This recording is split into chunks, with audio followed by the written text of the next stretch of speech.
You're listening to an Airwave Media podcast.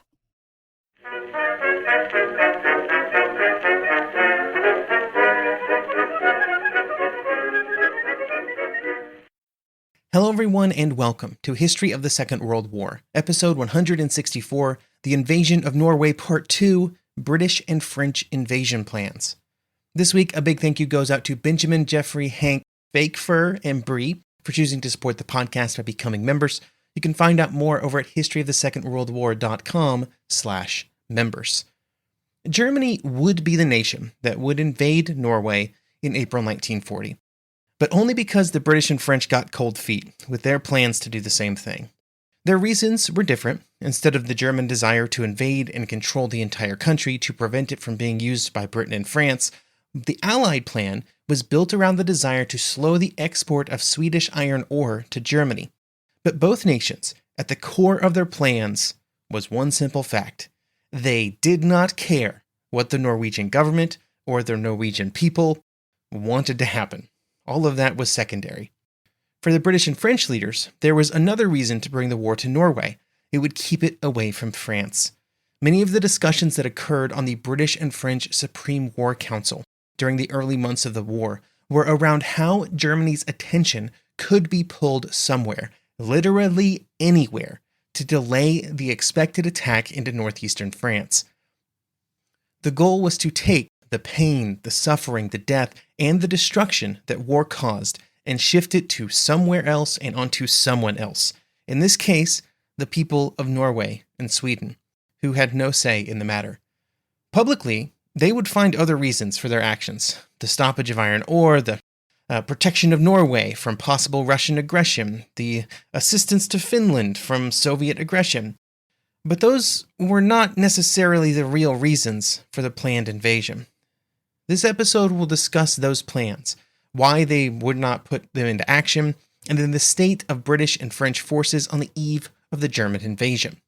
Concrete British plans for some kind of intervention in Norway date back to around April 1939, when a report was published by the Admiralty around the importance of Norway in a possible Anglo-German war. This report drew heavily on the writings of German Admiral Wolfgang Wegener. Wegener, who had written a book in the late 1920s which discussed how control of Norway was essential to the success of a German war against Great Britain. The control of Norway would allow the German Navy to break out of its narrow access to the North Sea, and instead it would be able to utilize the entire Norwegian coastline to stage naval vessels out of, making it far easier to threaten the Royal Navy and British trade. The benefits to the German Navy were obvious, and so was the threat to the Royal Navy if it could be achieved. But before the war, the general belief among the Admiralty was that the only way for Germany to invade Norway was through a seaborne invasion, and that seaborne invasion would not be possible due to the overall power and strength of the Royal Navy.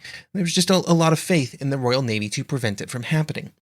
After the declaration of war, the focus of planning shifted from preventing Germany from invading Norway to how to proactively prevent the flow of Swedish iron ore to Germany.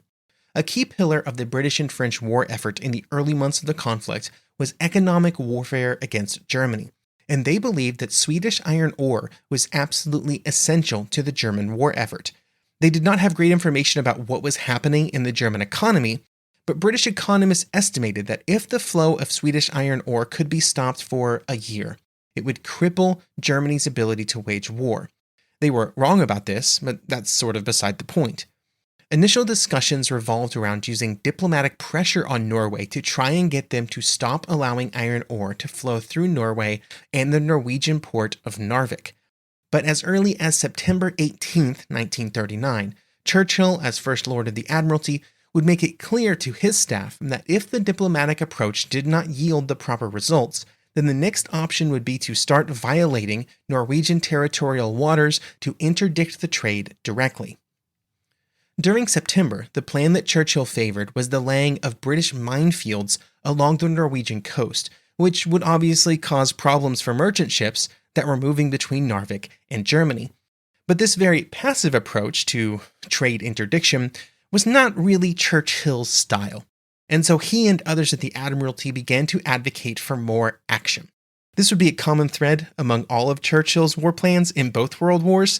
He was at the head of a group of British leaders that believed that the best way to fight a war was through proactive action against the enemy, even if those actions were small, even if those actions were risky, even if those actions had really big downsides.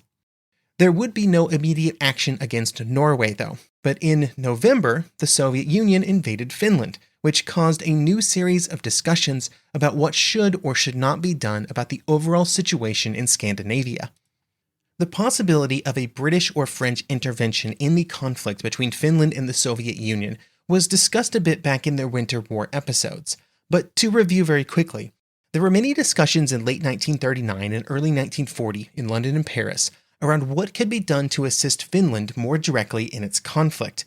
Any action would almost certainly depend on getting troops, infantry troops, to Finland, but there was not an obvious way to do this, or at least to get them to the places where they were most needed, which was central and southern Finland. For both the initial movement of troops and then supplying those troops, it would be far easier if, instead of using a purely nautical supply route through the Arctic Circle, a Norwegian port, say Narvik, was used, and then a supply route was established across Sweden. But this kind of action would need the cooperation of both Norway and Sweden, who were both terrified of the fact that if they were to help the British and French, Germany would immediately invade the southern edges of their countries. It was also, of course, possible that such actions would cause the Soviet forces to also attack into Norway and Sweden, which was also not desirable. In British and French planning, the possibility of a war with Russia was understood, but it was not as much of a concern as it probably should have been.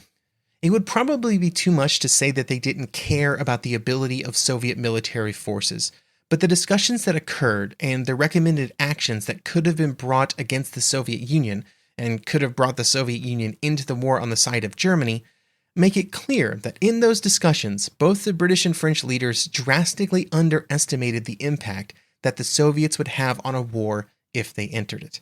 As Halifax would tell the British ambassador to Turkey in February 1940, the British government, quote, were not disposed to declare war on Russia, but at the same time were not disposed to be deterred from any action that might suggest itself to us for fear that Russia would declare war on us, end quote. The way that they discount Soviet actions flirts with being comical, with possible intervention in Finland not even being the most bizarre scheme that would have resulted in Soviet entry into the war. In the end, the only thing that would really prevent any of these plans from happening was general hesitancy on the side of the Allied leaders, and in some ways they were saved from the massive mistake of attacking the Soviet Union only by Germany's actions in Norway and Western Europe. One of the challenges with providing aid to Finland was that it was difficult to scrape together enough resources to be actually impactful in the events in Finland, while also, making sure that Germany didn't invade France. And perhaps quite tellingly, the vast majority of the planned troops that were to be sent to Scandinavia in all of the plans that were circulated would never actually make it to Finland, with the majority of any troops sent either staying in Norway or Sweden, not actually getting to the front lines. Now that may seem odd, that most of the troops sent to help Finland would not actually be sent to Finland, but it was mostly due to the real reasons that such assistance would be provided, and it all came back to Swedish iron ore and trying to pull the Germans away from France. The theory was that if an expeditionary force was sent to Norway, and then possibly to Sweden, it did not actually matter whether or not they made it to Finland. Such an action would prompt a German response, which would take some time, and then might delay the attack on France, with any postponement of a possible spring 1940 attack giving both the British and French more time to prepare, and it would give them more time for the economic war that they were pursuing to have a negative impact on Germany. From the beginning, the theory was that even a small initial force sent to Norway would result in an escalation spiral, with ever greater numbers of troops being required due to Germany's commitment of forces. Churchill would write about this, quote, "As soon as Germany saw that we were laying our hands on the iron ore from Narvik, she would take action against southern Scandinavia, which would give us full justification for the larger operation," end quote. This was pitched as a benefit of the plan. The more Germany sent to Norway, the less it would have for France. The French government and military were huge fans of this plan, and in fact the French Premier Daladier would directly propose a similar plan in mid-December 1939 at a meeting of the Supreme War Council. The plan that Daladier presented would involve a joint British and French expeditionary force landing in Narvik and then moving into Sweden to capture the Swedish port of Luleå. And when Swedish iron ore wasn't going through Narvik, it was going through Luleå. With both of these ports under Allied control, the flow of Swedish iron ore would be completely halted. This roughly aligned with the plans already being developed by the British military leaders, with serious British planning occurring as early as November 1939 for armed intervention in Norway. The chief of the British Imperial General Staff, Sir Edmund Ironside, later recalled, quote, "I was searching for some method by which we could divert the attention of Germany from her offensive strategy against us, which must soon be set loose upon France. The first inklings of a possible expedition against Norway came before the Chiefs of Staff Committee in mid-November. It came from the planners in the form of a project to help Norway if she were attacked by Russia." End quote. Churchill would make his pitch to the British War Cabinet in mid-December, that this was a good time to enact some of the plans, stating that, quote, "We had everything to gain by the war spreading to those countries, Norway and Sweden, so long as we retained our command of the sea. It would give us the opportunity to take what we wanted, and this, with our sea power, we could do." End quote. On December 22nd, the decision would be made to not pursue the path of invasion, at least for the time being, and instead to focus on increased diplomatic pressure on Norway and Sweden to try and slow the movement of the iron ore.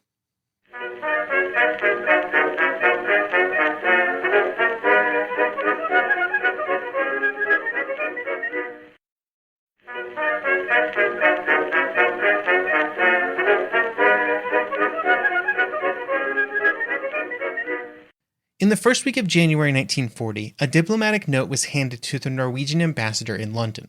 It used a few recent examples of Greek and British merchant ships that were sunk in Norwegian waters as examples of ways in which Norway was not meeting the expectations placed on neutral nations to prevent the misuse of those territorial waters.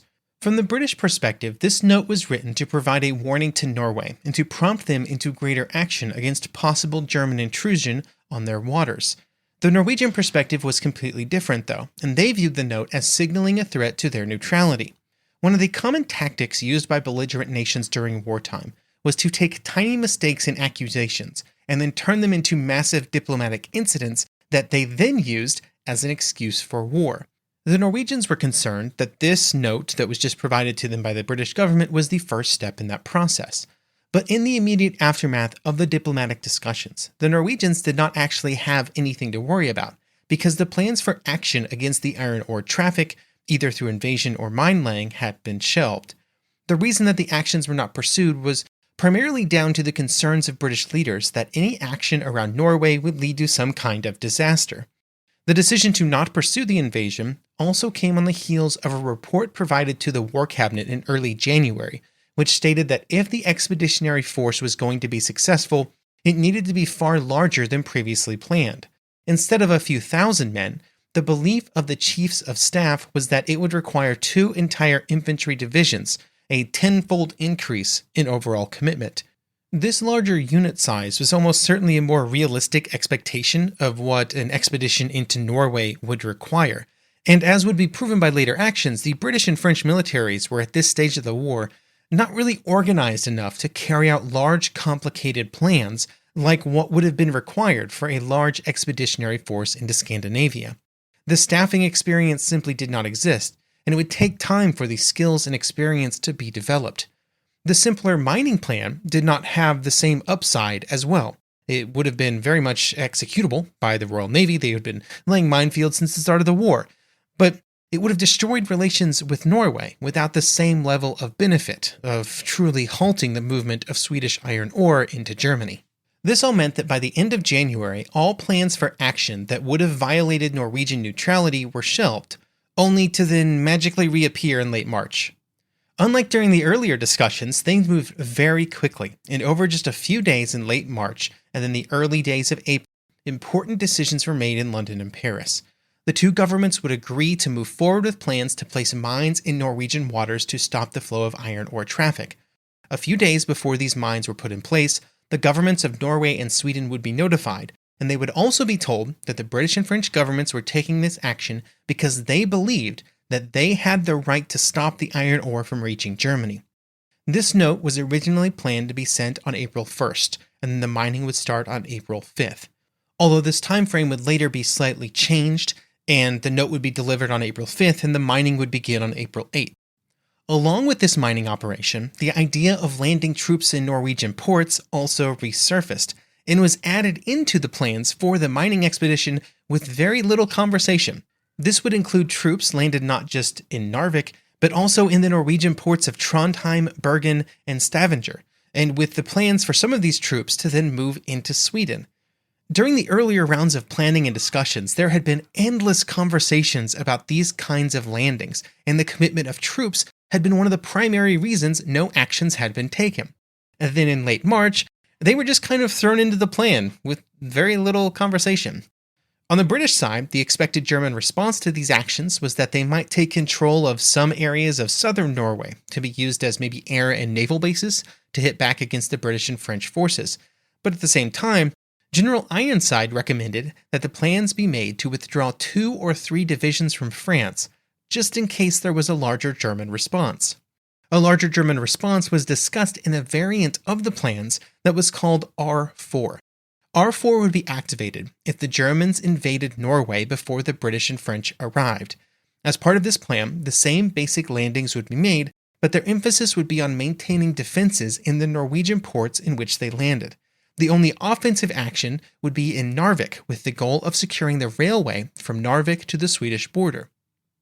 Along with these plans and plans for contingencies, the initial commitment of troops had also continued to increase. With the early planning of a few battalions, by late March, the operation had grown to more than 4 entire divisions. This represented a total of 100,000 British and 50,000 French and Polish troops. There would also be a large commitment of Royal Navy resources to help support the landings.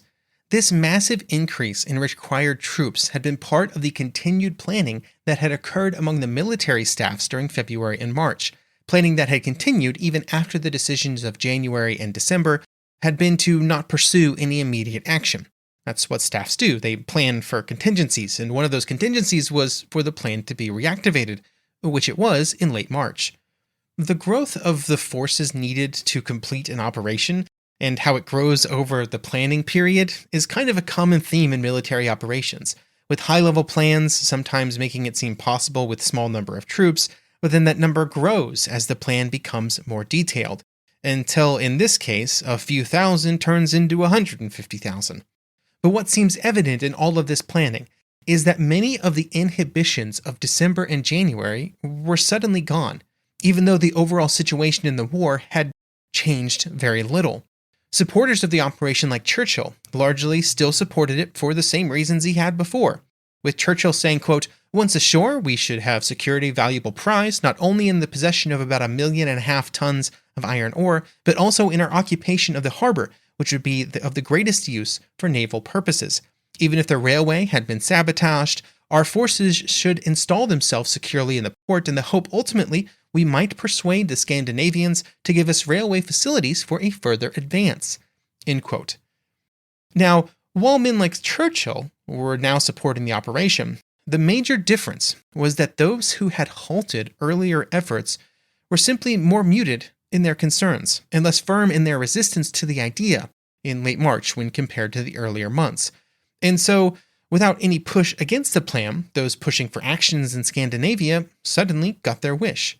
Even men like the British Foreign Minister Halifax, who had, been very strong with his concerns during earlier planning, actually ended up supporting this idea because he was concerned that if he did not, the French government would fall, introducing instability into the alliance.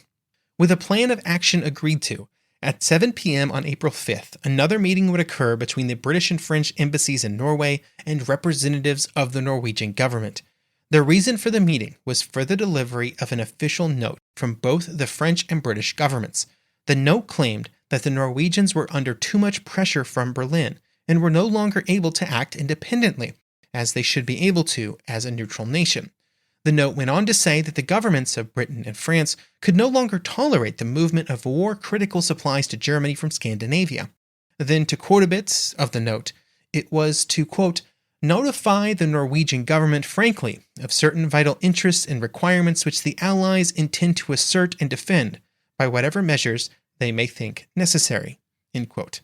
The note then laid out 5 reasons why the British and French felt that they had to take the actions that they were about to take, with the 5th being the most important because it was in the 5th point when the British and French governments claimed that they were actually working on behalf of neutral nations like Norway. They were helping, and they just wanted to make sure that Norway was not being taken advantage of by those big bad Germans. The note would close by saying that they believed that they had the right to, quote, take such measures as they may think necessary to hinder or prevent Germany from obtaining from those countries resources or facilities which for the prosecution of the war would be to her advantage or the disadvantage of the Allies. The shipping of Norway, Sweden, and other neutral nations is attacked and destroyed almost daily by German submarines, mines, and aircraft in defiance of international law and with deliberate disregard for the loss of life involved. The Allies will certainly never follow this example of inhumanity and violence, and when the successful prosecution of the war requires them to take special measures, the Norwegian government will realize why they do so, and the Allied governments feel confident that this fact will be duly appreciated in Norway. End quote. Now, by claiming that the Norwegian government was under German pressures, the British and French were essentially just saying that they could do whatever they felt was right without considering the thoughts of the Norwegians, and that the Norwegians would kind of just have to trust them. What was not included in the note was any kind of information about what the Allies planned to actually do and when they planned to do it. While the note was being prepared for delivery, starting on April 5th, various forces of the Royal Navy began to leave their ports to begin their pre-invasion operations. Several different groups of ships would leave Scapa Flow to begin mine-laying operations while the home fleet was prepared for action. The heavy forces of the Royal Navy were not required for the initial plan, but they would still be prepared to act against any possible German action. Now, what none of the British and French leaders knew was that at that exact same time that they were preparing for their action, the Germans were as well. And in fact, the Germans had already put into place their plans for the invasion when various supply ships left German ports on April 3rd. We will catch up on the German plans for the invasion next episode.